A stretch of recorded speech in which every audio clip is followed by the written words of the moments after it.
When performing machine code-based simulation, collisions and gouges now highlight when you stop the simulation and drag the machine tool axis sliders.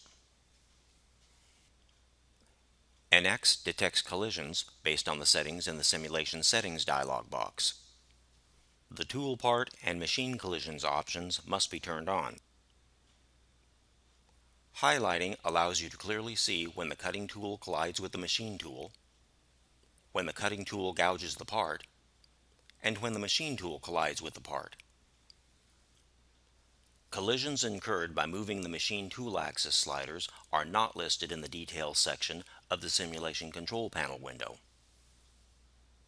IPW collisions do not highlight. This is the same behavior as before. When you click play, NX exits the temporary interactive mode and resets the axis values so you can continue the simulation from the location where it stopped.